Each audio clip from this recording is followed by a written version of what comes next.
नमस्कार। आज हम एक सफर पर चलेंगे राजस्थान की कला की रंगीन दुनिया में। और जानते हैं हमारा गाइड कौन होगा? एक स्टूडेंट के हाथ से बने ये शानदार नोट्स। तो ये सिर्फ एक एक्सप्लेनेशन नहीं है, ये तो कला और संस्कृति की एक जिंदा कहानी है। तो चलिए, इन नोट्स की जो पहली लाइन है ना, वही सब कुछ कह देती है। राजस्थान हस्तकलाओं का आगार है। मतलब सोचिए, एक ही लाइन में पूरे खजाने की चाबी दे दी, जिसे हम आज मिलकर खोलने वाले हैं। आज की हमारी यात्रा कुछ इस तरह से आगे बढ़ेगी। पहले हम राजस्थान के हस्तशिल्प के खजाने को समझेंगे, फिर आभूषणों की दुनिया में चलेंगे, उसके बाद मिट्टी की कला को देखेंगे, फिर कपड़ों पर की गई कारीगरी और आखिर में राजस्थान की कुछ खास बुनाई पर बात करेंगे। तो शुरू करते हैं हमारे पहले अध्याय से, राजस्थान का हस्तशिल्प खजाना। यहीं से हमें पता चलेगा कि आखिर क्यों राजस्थान की कला इतनी खास है और इसकी जड़ें कितनी गहरी हैं। देखिए, इस कला की सबसे बड़ी खासियत पता है क्या है? ये बड़े बड़े कारखानों में नहीं बनती, बल्कि ये तो घरों में पनपती है। इसे कुटीर उद्योग कहते हैं, जहां हुनर विरासत में मिलता है, एक पीढ़ी से दूसरी पीढ़ी तक। अच्छा, अब चलते हैं उस दुनिया में जहां सोना, कांच और रंग मिलकर एक जादू रचते हैं। जी हाँ, हम बात करने वाले हैं राजस्थान के दो अनमोल गहनों की, थेवा और मीनाकारी। और ये देखिए, सबसे पहले है थेवा कला। ये प्रतापगढ़ की शान है। इसकी जो चमक और बारीक कारीगरी है ना, वो इसे सबसे अलग बनाती है। तो सवाल ये है कि थेवा कला आखिर है क्या?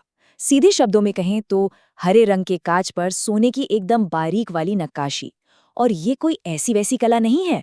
साल 2002 में इस पर 5 रुपए का डाक टिकट तक जारी हुआ था।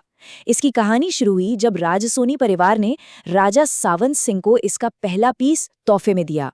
और आज भी नाथूजी सोनी, गिरीश कुमार और महेश राज सोनी जैसे कलाकार इस विरासत को जिंदा रखे हुए हैं।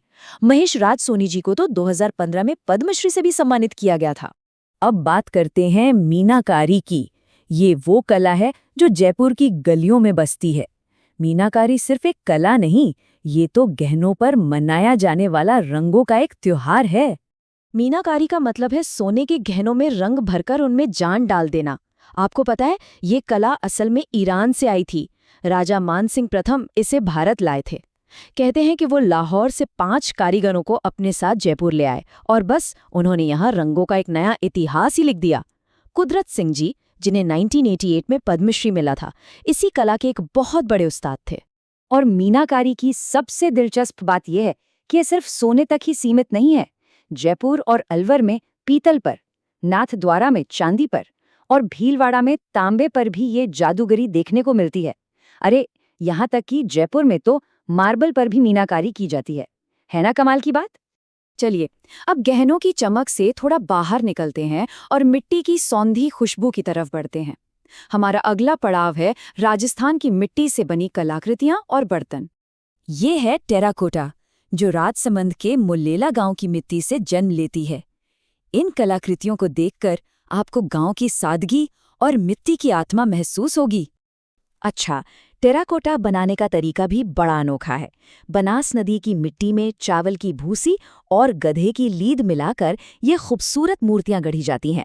और मोहनलाल कुम्हार जी, जिन्हें 2012 में पद्मश्री मिला, वो इसी कला के जादूगर माने जाते हैं। और अब आते हैं जयपुर की उस कला पर जिसकी नीली चमक दुनिया भर में मशहूर है, ब्लू पॉटरी। इसका ये खास नीला रंग और डिजाइन इसे एकदम अलग पहचान देता है। देखते ही पता चल जाता है कि ये ब्लू पॉटरी है। ब्लू पॉटरी का सफर भी मीनाकारी की तरह ईरान से ही शुरू हुआ था। भारत में ये अकबर के समय में पॉपुलर हुई और फिर चूड़ामन और कालूराम जैसे कारीगर इसे जयपुर ले आए। महाराजा राम सिंह द्वितीय के राज में तो ये कला अपने चरम पर पहुंच गई थी। इस कला को अमर बनाने में कई कलाकारों का हाथ रहा है, जिनमें एक प्रमुख महिला कलाकार स्वर्गीय नाथीबाई का नाम भी आता है। लेकिन जो सबसे बड़ा नाम है वो है कृपाल सिंह शेखावत, जिन्हें 1974 में पद्मश्री से सम्मानित किया गया था। वैसे ब्लू पॉटरी के अलावा भी राजस्थान के हर कोने में मिट्टी की अलग अलग कहानियां गढ़ी जाती हैं, जैसे बीकानेर की सुनहरी पॉटरी, अलवर की कागज जैसी पतली कागजी पॉटरी और कोटा और सवाई माधोपुर की वो रहस्यमयी ब्लैक पॉटरी। तो अब हम मिट्टी की दुनिया से निकलकर उस कैनवस की तरफ बढ़ते हैं जिसे धागों और रंगों से बुना गया है, यानी कि राजस्थानी कपड़े। यहाँ हर रंग कुछ कहता है और हर डिजाइन की एक कहानी है। बंधेज की इन खूबसूरत तस्वीरों के साथ चलिए कपड़ों पर की जाने वाली कला की दुनिया में कदम रखते हैं। देखिए जरा, हर रंग, हर पैटर्न अपने आप में एक कहानी सुना रहा है। अच्छा, अब रंगाई की दो जादुई टेक्निक्स को समझते हैं, बंधेज और लहरिया। बंधेज में जैसा नाम से ही पता चल रहा है, कपड़े को बांधकर डाई किया जाता है, जबकि लहरिया में लहरों जैसे खूबसूरत पैटर्न्स बनाए जाते हैं। और एक मज़ेदार बात, जब यही लहरें एक दूसरे को काटती हैं ना, तो एक बिल्कुल नया डिज़ाइन उभर कर आता है, जिसे मोठड़ा कहते हैं। अब बात करते हैं दाबू प्रिंट की। ये एक ऐसी तकनीक है जहां कपड़े के कुछ हिस्सों को रंग से बचाने के लिए उस पर मोम या मिट्टी जैसी चीज लगा दी जाती है। जैसे सवाई माधोपुर में मोम से, बालोतरा में मिट्टी से, तो बगरू और सांगानेर में गेहूं के लेप से। हर जगह का अपना एक अलग अंदाज है। और अब हम आ गए हैं अपनी यात्रा के अंतिम पड़ाव पर। यहाँ हम राजस्थान की उस बुनाई की बात करेंगे जिसके धागे सीधे संस्कृति और परंपरा से जुड़े हुए हैं। तो यहाँ कुछ और खास वस्त्र कलाएं हैं। कोटा की मशहूर डोरिया साड़ी, बाड़मेर का मलीर प्रिंट जिसमें मैरून और काले रंग खास होते हैं, और पोमचा जिसका पीला रंग बेटी और गुलाबी रंग बेटे के जन्म की खुशखबरी देता है, और हाँ, भीलवाड़ा का भौंडल प्रिंट जिसमें अभ्रक की चमक होती है। तो हमने देखा कि कैसे ये हुनर पीढ़ियों से एक विरासत की तरह सहेजे जा रहे हैं। ये पूरी यात्रा हमें एक बड़े सवाल पर लाकर छोड़ देती है।